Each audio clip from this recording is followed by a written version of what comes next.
ఓం నమో వెంకటేశాయ.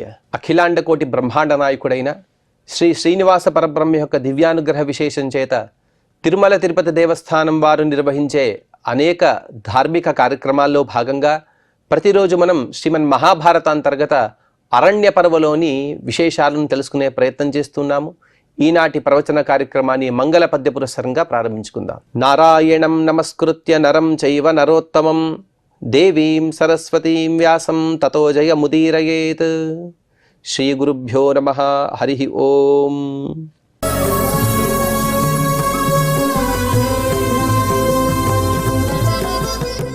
పాండవులందరూ కూడా సరస్వతి నదిని దాటి కామ్యకవనాన్ని ప్రవేశించారు. కామ్యకవనంలో వారితో పాటు కృష్ణుడు కలిశాడు.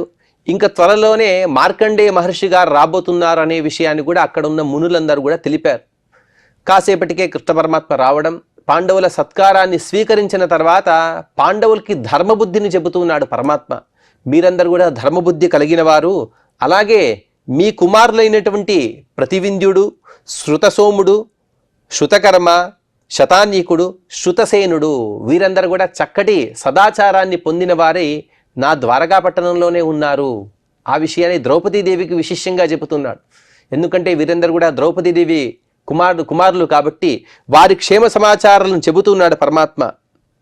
శ్రీకృష్ణ ఉవాచ రాజ్యేన రాష్ట్రైశ్చ నిమంత్ర్యమాణాః పిత్రా చ కృష్ణే తవ సోదరైశ్చ నయజ్ఞసేనస్య నమాతులానాం గృహేషు బాలా రతిమాప్నువంతి. ఎప్పుడైనా పిల్లలు వారు పాఠశాలలో ఉన్నప్పుడు ఎటువంటి బుద్ధి కలిగి ఉండాలి అనే విషయాన్ని ఈ ప్రతివింధ్యాదుల వృత్తాంతం ద్వారా పరమాత్మ తెలుపుతూ ఉన్నాడు. అమ్మా ద్రౌపది, నీ కుమారులైన ప్రతివింధ్యాదులు ఎలా ఉన్నారో తెలుసా? నీ తండ్రి గారైన ద్రుపద మహారాజు గారు, అలాగే నీ అన్నగారైన దృష్టద్యుమ్నుడు వీరందరూ కూడా ఎన్నోసార్లు వచ్చారు. వచ్చి ప్రతివింధ్యాదులను పిలుస్తున్నారు. నాయన మీరందరూ కూడా మా రాజ్యానికి రండి, ఇటువంటి భోగభాగ్యాన్ని అనుభవించవచ్చు అని వారు పరీక్ష చేశారు. వాస్తవంగా పిలవటం కాదు, ఎన్నిసార్లు పరీక్షించినా కూడా వారికి ధనుర్వేదాన్ని చక్కగా తెలుసుకోవాలనే ఆశ ఉన్నది కాబట్టి ఎప్పుడు కూడా ఆ భౌతికమైనటువంటి ఆశలపైన ఎటువంటి వ్యామోహం లేకుండా మీ పిల్లలందరూ కూడా ఆ ప్రలోభాలకు లొంగకుండా వారు చక్కగా ఉంటున్నారు. సన్మార్గంలోనే వారు నడుస్తున్నారు.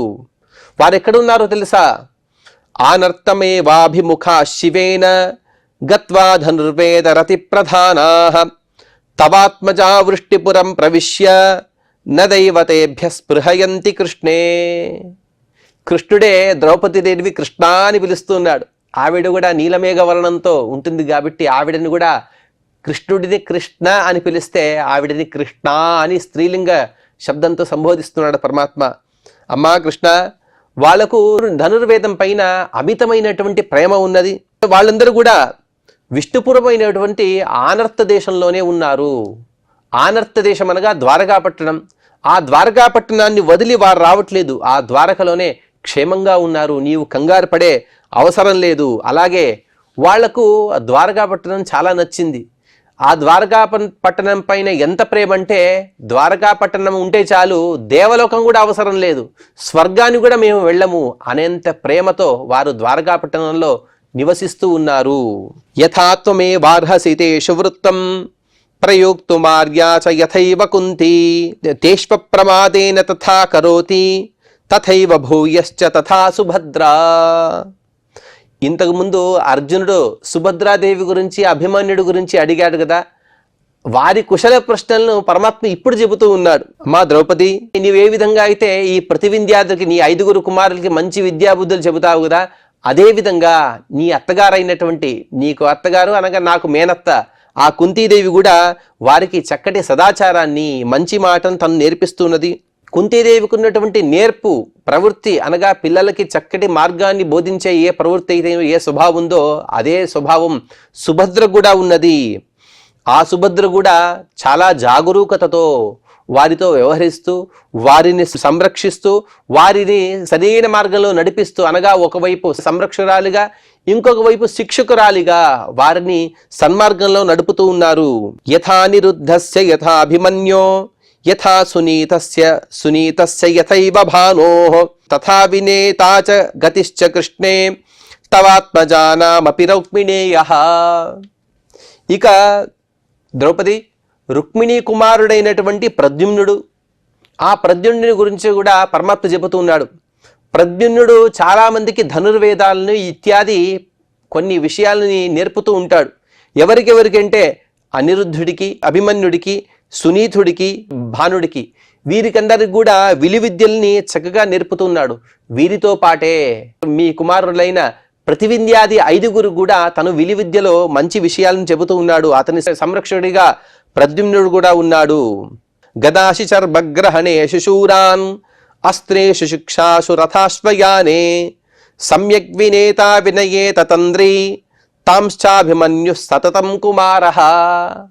అర్జునుడు ఎదురు చూస్తున్నాడు, ఎప్పుడెప్పుడు నా కుమారుని యొక్క కుశల వార్తలను పరమాత్మ చెబుతున్నాడు అని.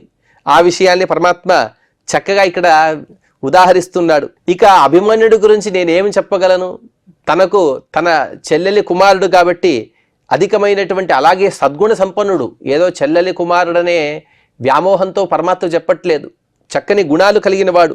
ఎటువంటి గుణాలు అంటే విలువిద్య నేర్పడంలో మంచి నేర్పరి, ఎప్పుడు కూడా జాగరూకతతో అప్రమత్తంగా ఉండే నీ అభిమన్యుడు అనగా సుభద్రా కుమారుడైన అర్జునుడు, అలాగే సుభద్రలకు జన్మించినటువంటి ఆ అభిమన్యుడు ఎవరైతే ఉన్నాడో అభిమన్యుడు నీ వీరకుమారులకు ప్రతివింధ్యాదులు కొన్ని విద్యలను తెలుపుతున్నాడు. ఏవేవి అంటే గదాయుద్ధము, డాలు, కత్తి, వీటిని ఎలా ఉపయోగించాలి, ఎక్కడ ఉపయోగించాలి అనే విషయాలని, ఆ మెలకువలను చక్కగా నేర్పుతున్నాడు. అలాగే అనేక అస్త్రాల యొక్క రహస్యాలను కూడా బోధిస్తూ ఉన్నాడు. ఇంకా రథాన్ని ఎలా నడపాలి, గుర్రం పైన స్వారీ ఎలా చేయాలి, ఆ విధంగా నేర్పుతూ ప్రతిరోజు కూడా అభిమన్యుడికి సమయం అనేదే లేదు. అభిమన్యుడిని మేము ఎప్పుడు చూస్తున్నామంటే ఎప్పుడు కూడా ప్రతివింధ్యాదులకు పాఠం చెప్పే సమయంలో మాత్రమే చూస్తున్నాం. అనగా ఉదయం నుండి రాత్రి వరకు కూడా వారితోనే ఉంటూ వారితోనే సత్కాలక్షేపాన్ని అభిమన్యుడు కూడా చేస్తూ ఉన్నాడు. సచాపి సమ్యక్ ప్రణిధాయ శిక్షాం శస్త్రాణి చైషాం విధివత్ ప్రదాయ తవాత్మజానాం చ తథాభిమన్యోః పరాక్రమైస్తుష్యతి రుక్మిణేయః. అంటే ఈ విషయాలన్నీ కూడా చెబుతూ అభిమన్యుడికి ఏదైనా అలసట ఉన్నదా, లేకపోతే అయ్యో చెప్పాలనే ఒక విసుగుతో చెబుతున్నాడా అంటే అలా కాదు, తను ఇష్టంగానే చెబుతున్నాడు.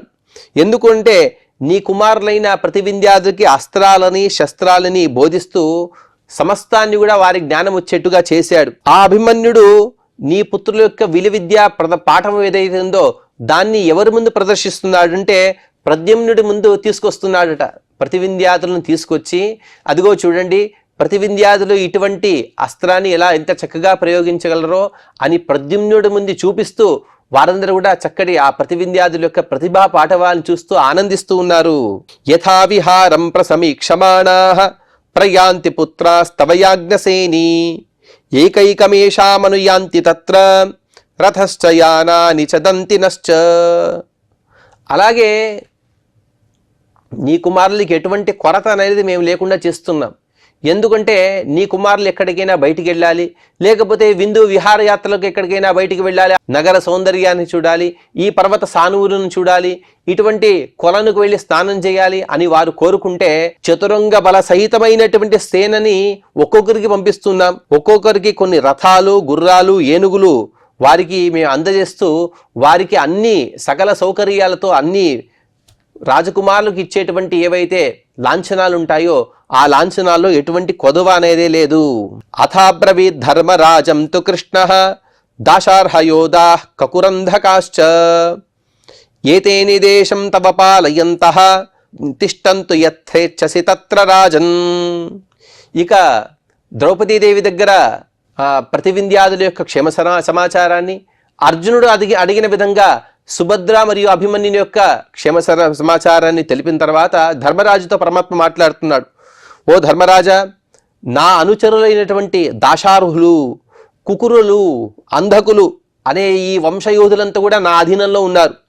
వీరందరూ కూడా నా ఆజ్ఞావృత్తులై నీవు ఎప్పుడెప్పుడు ఆజ్ఞ ఇస్తావో నీ ఆజ్ఞానుసారంగా వారు ప్రవర్తించడానికి సిద్ధంగా ఉన్నారు. అనగా నీవెప్పుడైనా ఆజ్ఞ ఇస్తే చాలు వారందరూ కూడా నీ సైన్యంలో చేరడానికి సిద్ధంగా ఉన్నారు. ఆవర్తతాం కార్ముక వేగవాతా హలాయుధ ప్రగ్రహణ మధూనాం సేనాతవార్థేషు నరేంద్రయత్త ససాధిపత్యశ్వరథాసనాగాః. అలాగే ధర్మరాజు దగ్గరే పరమాత్మ బలరాముని యొక్క వృత్తాంతాన్ని కూడా చెబుతున్నాడు. బలరాముడు ఎంతటి బలవంతుడో తెలుసా?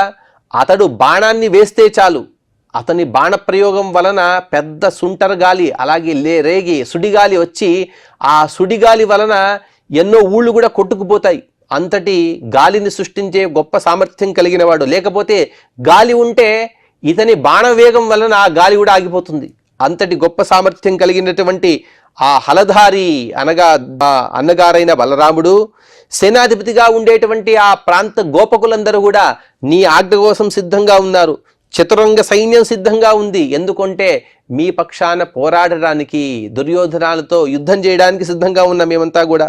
ప్రస్థాప్యతాం పాండవధార్తరాష్ట్ర సుయోధన పాపకృతాం వరిష్ఠ ససానుబంధ ససుహర్గణశ్చ భౌమశ్చ సౌభాధిపతేశ్చ మార్గం. ఓ ధర్మరాజా, పాపాత్ముడైనటువంటి ఆ సుయోధనుడు ఎవరైతే ఉన్నాడో వాడికి చివరి కాలం అనేది సమీపించింది. నీవేవి కంగారు పడవద్దు. వాడు చేసినటువంటి అధర్మాలు అందరికీ తెలిసిన విషయమే. ఆ అధర్మానికి ఫలితంగా ఏ విధంగా అయితే నరకాసురుడు అలాగే శిశుపాలుడు దుర్గతిని పొందారో అటువంటి దుర్గతియే ఈ దుర్యోధన ప్రభుతులకు జరగబోతూ ఉన్నది. కాబట్టి ధర్మానిదే జయము, అధర్మానికి జయం అనేదే లేదు. అధర్మం ఓడిపోతుంది. అధర్మ పక్షంలో ఉండేటువంటి దుర్యోధనాలకు వారి మరణం అనేది తప్పదు.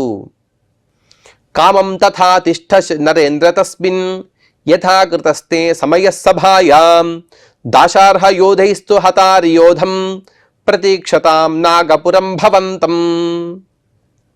అలాగే ఓ మహారాజా, ఓ ధర్మరాజా, నీవు సభలో ఏదైతే ప్రతిజ్ఞ చేశావో 12 సంవత్సరాల వరకు కూడా అరణ్యవాసానం చేస్తానని, దానిలాగే ఆ ప్రతిజ్ఞ అనుసరించి మీరందరూ కూడా 12 సంవత్సరాలు పూర్తిగా చేయండి. అలాగే మేమేదో ఆ యుద్ధానికి రాలేము, ఎందుకంటే మాకు దాయాదులు అవుతారు, వారిని మేము ఎలా చంపగలము అనే ఒక సంకోచం మీకు ఉండవచ్చుగాక. కానీ మీరు వచ్చే అవసరం లేదు. మీరొక్కసారి ఆజ్ఞాపిస్తే చాలు, నా సేన ఏదైతే ఉందో కుకురులు, అంధకులు అలాగే బలరాముని ఆధిపత్యంలో ఉండేటువంటి సేన మొత్తం కూడా వెళ్ళి ఆ హస్తినాపురంలో కౌరవులందరినీ కూడా నాశనం చేసి ఆ హస్తినాపురంలో మీ శుభాగమనం కోసం మేము ఆకాంక్షిస్తూ మీకోసం ఎదురు చూస్తూ ఉంటాము. మీరు వచ్చే అవసరం లేదు, ఆ యుద్ధాన్ని మేమే చేసేస్తాం మీ పక్షాన అని కృష్ణ పరమాత్మ చెబుతూ ఉన్నాడు. వ్యపేతమన్యుర్వ్యపనీత పాప్మా విహృతయత్రేచ్ఛసి తత్ర కామం తతః ప్రసిద్ధం ప్రథమం విశోకః ప్రపత్ససే నాగపురం సురాష్ట్రం. ఓ రాజా, నీకెంతో కోపం కూడా ఉండొచ్చు. ఎందుకంటే మీ ధర్మపత్ని అయినటువంటి ద్రౌపదిని అవమానం చేశారు. దుఃఖము, దైన్యము ఇవన్నీ కూడా దరిచేరక అటువంటి మీకు జరిగిన అవమానం ఏదైతుందో దాన్ని కాస్త పక్కన పెట్టండి. దాన్ని మర్చిపోమని చెప్పను, కాస్త పక్కన పెట్టి మీకు ఎక్కడైతే ఇష్టంగా ఉంటుందో అక్కడే తిరగండి, అక్కడే విహారం చేయండి, సుఖంగా ఉండండి, ఈ అరణ్యవాసాన్ని పూర్తి చేసుకోండి.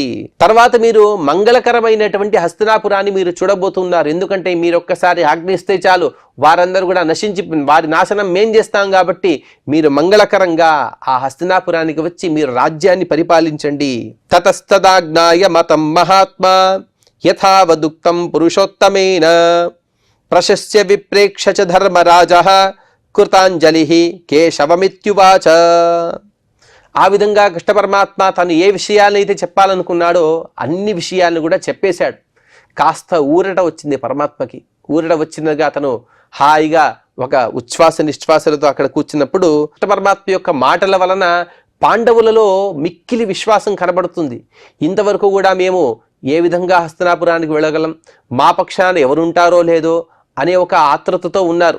వారికైతే సిద్ధం కృష్ణ పరమాత్మ తమ పక్షాన ఉన్నాడనే విషయం. కానీ కృష్ణ పరమాత్మ ఇంతవరకు కూడా చెప్పలేదు. ఇప్పుడు కృష్ణ పరమాత్మ చెప్పాడు.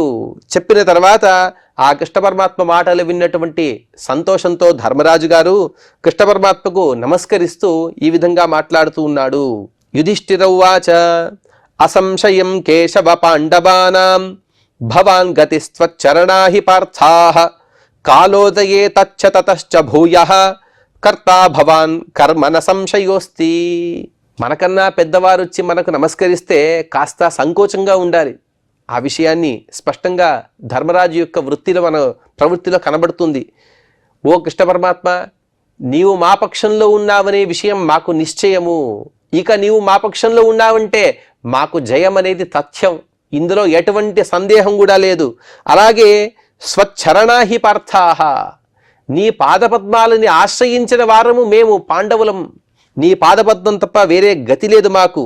కానీ ఏదైనా మాకు శుభాలన్నీ కూడా కలగాలంటే కాలోదయే, దానికొక కాలం వస్తుంది. ఆ కాలం వచ్చినప్పుడు కర్తా త్వమేవ కర్తా భవాన్, నీవు కర్తగా ఉన్నప్పుడు కర్మచన సంశయోస్తి, ఆ పని అవుతుందా లేదా అనే విషయంలో మాకు ఎటువంటి సందేహం లేదు. ఎవరో క్షుల్లకులైనటువంటి మానవుల యొక్క ప్రోద్బలాన్ని చూసుకునే మన పని అయిపోయింది అని మనం అనుకుంటూ ఉంటాం. కానీ ధర్మరాజుకి అభయాన్ని ఇచ్చినవాడు ఆ అఖిలాండ కోటి బ్రహ్మాండ నాయకుడైనటువంటి శ్రీకృష్ణ పరమాత్మ. ఆ శ్రీకృష్ణ పరమాత్మ ఇంత అభయాన్ని ఇచ్చిన తర్వాత ఇక నా పని అవుతుందా లేదా అని సందేహం ఏమిటి స్వామి? యథా ప్రతిజ్ఞం విహృతశ్చ కాలః సర్వా సమాద్వాదశ నిర్జరేషు అజ్ఞాతచర్యాం విధివత్ సమాప్య భవద్గతాః కేశవ పాండవేయాః. అలాగే పరమాత్మ, మేము యథా ప్రతిజ్ఞం విహృతశ్చ కాలః, మేము ప్రతిజ్ఞ చేసిన విధంగా కొంతకాలం వరకు కూడా అరణ్యవాసాన్ని అజ్ఞాతవాసాన్ని కూడా చేయవలసి ఉన్నది. 12 సంవత్సరాలు అరణ్యవాసము, 1 సంవత్సరం పాటు అజ్ఞాతవాసం కూడా చేయవలసి ఉన్నది. అదంతా కూడా చేసిన తర్వాత పరమాత్మ, మేము మీ దగ్గరికే వస్తాము, నీవు తప్ప మాకు వేరే శరణు లేదయ్యా. ఏషైవ బుద్ధిరజుషతాం సదాత్వం సత్యే స్థితాః కేశవ పాండవేయాః సదాన ధర్మాః సజనాః సదారాః సబాంధవా స్వచ్చరణాహి పార్థాః. పరమాత్మ, మేమెప్పుడు కూడా మీ వారమే, మీ శిష్యులమే, మీ దాసులమే. నీవేదో నాకు నమస్కరించావంటే నేను గొప్పవాడిని కాదు, నాకన్నా గొప్పవాడు కాదు, ప్రపంచంలో నీకన్నా గొప్పవారు మరొకరు లేరు, కాబట్టి నీవే మాకు శరణు. ఇటువంటి బుద్ధి మాకెప్పుడు కూడా ఉండాలి. అలా ఆశీర్వదించవయ్యా మాకు. సత్యే స్థితాః, ఎప్పుడు కూడా మేము సత్యాన్నే మాట్లాడాలి. సద్భూత హితపత్యత్వం ఏతత్ సత్యం బ్రవీమహం అని చెప్పిన విధంగా లోక కళ్యాణకరమైనటువంటి మాటలు ఏవైతే ఉంటారో, యథార్థ భాషణం కాదు, అందరికీ మంచి జరిగే మాటలు ఏవైతే ఉంటాయో వాటినే సత్యం ఉంటారు. అటువంటి సత్యమే మా నోట రావాలి. ఎప్పుడు కూడా దానాలు ధర్మాలు చేస్తూ ఉండాలి. ఎప్పుడు కూడా మా చుట్టూ కూడా సజ్జనులు ఉండాలి. మా భార్యలు, అలాగే మా బంధువులు, మా పిల్లలు, వారందరూ కూడా స్వచ్చరణాహి పార్థాః, ఎప్పుడు కూడా మీ దాసులమయ్యా స్వామి అని ఈ విధంగా ధర్మరాజు శరణు కోరాడు. ఎంతటి మాటలండి ఇవన్నీ కూడా. అంటే వారందరూ కూడా ఇక తమది ఏమీ లేదు. త్వదీయమేతన్ నిఖిలం వయం చ నత్వస్పదీయం క్వచకించనేష స్వతంత్ర ఏకోసి నకశ్చిదన్య సర్వత్ర పూర్ణోసి సదేతి హృష్టాః అని రాజసూయాగం జరిగిన తర్వాత, అంటే ఇదంతా కూడా కురుపాండవ యుద్ధమంతా జరిగిన తర్వాత, ఒక అశ్వమేధ యాగం మొత్తం కూడా అయిపోయిన తర్వాత వీరు నమస్కారం చేశారట. ఎలా నమస్కారం చేశారంటే, దేహేంద్రియ ప్రాణ మనాంసి చేతనై సహైవ తస్మే అతిసుజ్జనేము. స్వామి, ఇంత చేసిన నీకు మేము ఏమని ఇవ్వగలం? ఎందుకంటే ఈ దేహాన్ని ఇచ్చిన వాడివి నీవే, ఈ ఇంద్రియాలకు ఇంత బలాన్ని ఇచ్చిన వాడివి నీవే, ఇంత యజ్ఞయాగాదులను చేయించిన వాడివి నీవే. ఏదో ఒక చిన్న పని చేస్తే వారికి ఒక భృత్యంగా మనం ఇంత అని ఇస్తూ ఉంటాం. కానీ ఇంత చేసిన నీకు మేము ఏమని ఇవ్వగలము? అందుకోసమే మాంగళ్య మాత్రం దయితా శరీరే, ఆ ద్రౌపదీదేవి మెడలో ఒక మాంగళ్యం తప్ప మిగతా సమస్తాన్ని కూడా కృష్ణ పరమాత్మ అభిన్న స్వరూపుడైన వేదవ్యాసుడికి సమస్తాన్ని కూడా దానం చేశారట పాండవులు. అప్పుడు చెప్పిన మాట ఇది, స్వతంత్ర ఏకోసి నకశ్చిదన్య అని చెప్తూ, అంటే నీవు తప్ప మాకు వేరే శరణు లేదు అని ఏదైతే కోరారో అదే విషయాన్ని ఇక్కడ ధర్మరాజు గారు చెప్పిన తర్వాత అక్కడ చాలా ఆనందమయమైన వాతావరణం నెలకొంది. అప్పుడు జరిగిన వృత్తాంతాన్ని వైశంపాయని మహర్షి గారు చెబుతూ, వైశంపాయన ఉవాచ తథావతితి వార్ష్ణేయే ధర్మరాజే చ భారత అత పశ్చాత్ తపోవృద్ధః బహువర్ష సహస్రధృక్. ఆ విధంగా వీరు ధర్మరాజు కృష్ణ పరమాత్మ సంవాదం ఒకరితో ఒకరు మాట్లాడుతూ ఉన్న సందర్భంలోనే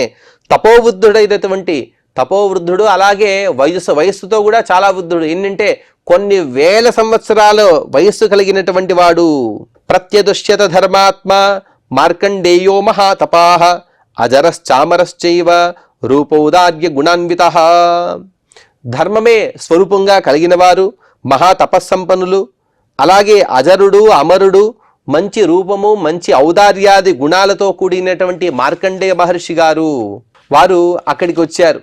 వారు ఎలా కనబడ్డారుంటే, వ్యదృశ్యత తథా యుక్తః యథా స్యాత్ పంచవింశకః తమాగతం ఋషిం వృద్ధం బహువర్ష సహస్రిణం. అతని వయస్సు కొన్ని వేల సంవత్సరాలు, కానీ చూడడానికి మాత్రం కేవలం 25 సంవత్సరాల యవ్వనంతో ఎలా అయితే ఉంటారో అటువంటి శరీరాన్ని కలిగిన మార్కండేయ మహర్షి గారు అక్కడికి వచ్చారు. మృకండు మహర్షి యొక్క తపోబలం అదంతా కూడా. మృకండు మహర్షి గారు ఎంతో సత్సంకల్పంతో సకల గుణ సంపన్నుడైనటువంటి కుమారుడు కలగాలి అనే ఒక ఆ కోరిక, దానికి పరమేశ్వరుని యొక్క అనుగ్రహం, అటువంటి కుమారుడే ఈ మార్కండేయ మహర్షి గారు వారక్కడికి విచ్చేశారు. ఆనర్చురు బ్రాహ్మణా సర్వే కృష్ణశ్చ సహ పాండవైః తమర్చితం సువిశ్వస్తం ఆసీనం ఋషిసత్తమం బ్రాహ్మణానాం మతేనాః పాండవానాం చ కేశవః. అక్కడికి వచ్చిన వెంటనే అందరూ లేచి నిలబడ్డారు. వీరు వారనే తేడా లేకుండా స్వయం పరమాత్మ కూడా తను సకల లోకాధిపతి అయినటువంటి ఆ మార్కండేయ మహర్షితో కూడా పూజింపబడే గొప్ప స్వభావం, గొప్ప పదవి పొందినప్పటికీ కూడా జ్ఞానులు ఎవరైనా వస్తే వారికి లేచి నిలబడి మనం స్వాగతం పలకాలనే ఒక వృత్తాంతాన్ని, ఒక సందేశాన్ని ఇవ్వడం కోసం పరమాత్మ కూడా పాండవులతో సహా లేచి నిలబడి ఆ మహర్షి గారిని యథావిధిగా అర్చించారు, పూజించారు, సత్కరించారు. ఇక అందరి పక్షాన కృష్ణ పరమాత్మే ఆ మార్కండేయ మహర్షితో మాట్లాడుతూ ఉన్నాడు. కృష్ణ ఉవాచ శుశ్రూషవః పాండవాస్తే బ్రాహ్మణాశ్చ సమాగతాః ద్రౌపదీ సత్యభామా చ తతాహం పరమం వచః. ఓ మార్కండేయ మహర్షి, మీ ఉపదేశాలను వినడం కోసం పాండవులతో పాటు నేను ఇంకా ఎందరో సజ్జనులు ఇక్కడ వచ్చి ఉన్నాము. మాతో పాటే ద్రౌపది, సత్యభామ వీరందరూ కూడా ఇక్కడికి వచ్చి ఉన్నారు. పురావృత్తా కథా పుణ్యా సదాచారాన్ సనాతనాన్ రాజ్ఞాం స్త్రీణాం ఋషీణాం చ మార్కండేయో విచక్ష్వణః. ఓ మహర్షి, మీకు పూర్వం జరిగినటువంటి ఎన్నో విషయాలు తెలుసు. అటువంటి పుణ్య కథలను తెలపండి, సదాచారాలు ఏవనే విషయాన్ని తెలపండి, సనాతనమైనటువంటి ధర్మాలను తెలపండి.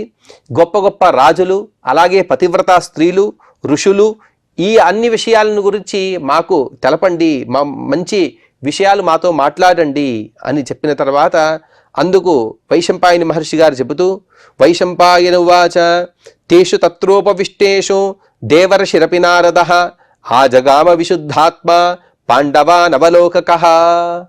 అదే సందర్భంలోనే పాండవులను చూడాలనే ఒక ఇచ్ఛతో దేవర్షి గారైనటువంటి నారదుల వారు కూడా అక్కడికి వచ్చారు. వారు ఎటువంటి వారంటే విశుద్ధాత్మ.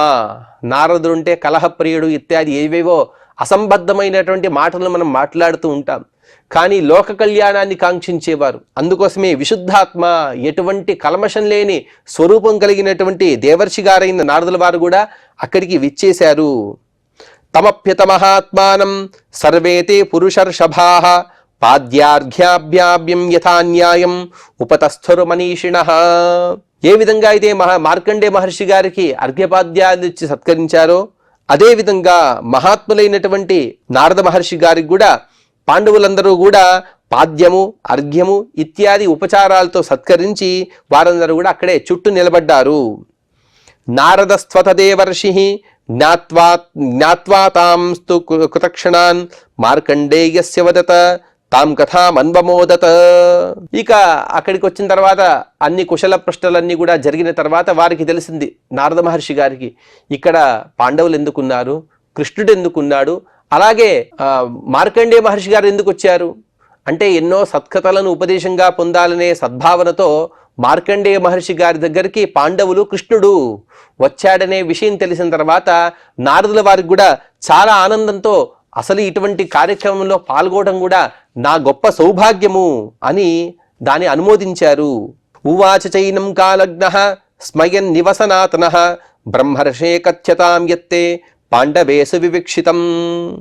ఇక కృష్ణ పరమాత్మ కూడా చిరునవ్వుతో, ఓ మహర్షి, మార్కండేయ మహర్షి, ఇక మీరు పాండవులకి ఏ ఉపదేశాన్ని ఇవ్వదలుచుకున్నారో అటువంటి మంచి మాటలను కూడా చెప్పండి. ఏవ ముక్త ప్రత్యువాచ మార్కండేయో మహాతపాః క్షణం కురుధ్వం విపులం ఆఖ్యాతవ్యం భవిష్యతి. అందుకు మార్కండేయ మహర్షి గారు సమాధానాన్నిస్తూ, ఓ నాయన్లారా, మీకోసమే నేను ఇక్కడికి వచ్చాను. మీకు చెప్పవలసిన ఎన్నో విషయాలున్నాయి, వాటిని శ్రద్ధగా వినండి. అంటే ఈ మాట ముందుగానే చెబితే అందరూ కూడా శ్రద్ధతో వింటారు కాబట్టి ఈ మాటను ముందుగా చెబుతున్నారు. ఇవ ముక్తా క్షణం చక్రుః పాండవా సహతైర్ద్విజైః మధ్యం దినే యథాదిత్యం ప్రేక్షంతస్తే మహామునిం. మార్కండేయ మహర్షి గారు ఈ విధంగా చెప్పిన వెంటనే బ్రాహ్మణులతో సహా ఆ పాండవులందరూ కూడా ఆ మహర్షిని చూస్తున్నారు. ఆ మహర్షి గారు ఎలా ఉన్నారంటే మధ్యం దినే యథాదిత్యం, మధ్యాహ్న కాలంలో సూర్యుడి యొక్క ప్రఖరమైనటువంటి కిరణాల తేజస్సు ఎలాగైతే ఉంటుందో అటువంటి గొప్ప తేజస్సుతో వెలుగొందే ఆ మార్కండేయ మహర్షి గారిని చూస్తూ వారందరూ కూడా అలా మోహితులైపోయారు. అందుకు వైశంపాయన మహర్షి గారు చెబుతూ వైశంపాయన ఉవాచ తం వివక్షంతమాలక్ష్య కురు రాజో మహామునిం కథా సంజననార్థాయ చోదయామాస పాండవః. మార్కండేయ మహర్షి గారు చెప్పారు, నేను చెప్పే విషయాలు మీరు చక్కగా వినండి. అందుకు ధర్మరాజు కూడా చెబుతూ ఉన్నాడు, స్వామి మీరు చెప్పేటువంటి విషయాలు ఏవైతే ఉన్నాయో మాకు సన్మార్గాన్ని ఉపదేశిస్తాయి కాబట్టి మీరు దయ ఉంచి మాకు సన్మార్గాన్ని ఉపదేశించండి అని తను వారిని ప్రార్థించాడు. ప్రార్థింపబడిన మార్కండేయ మహర్షి గారు ఎటువంటి ఉపదేశాలను అందించారు, దానికి ప్రతిగా ధర్మరాజు యొక్క ప్రశ్నలేమిటి అనే విషయాలు మనం తదుపరి ప్రవచనంలో తెలుసుకునే ప్రయత్నం చేద్దాం. ఈనాటి ప్రవచనాన్ని శ్రీ శ్రీనివాస పరబ్రహ్మ యొక్క దివ్య పాద పద్మములయందు సమర్పణ చేస్తూ క్షమాప్రార్థన మరియు మంగళ పద్యాన్ని పలుకుదాం. యదక్షర పదభ్రష్టం మాత్రాహీనం చ యద్భవేత్ తత్సర్వం క్షమ్యతాం దేవ నారాయణ నమోస్తుతే. శ్రియః కాంతాయ కళ్యాణ నిధయే నిధయేర్థినాం శ్రీవేంకట నివాసాయ శ్రీనివాసాయ మంగళం.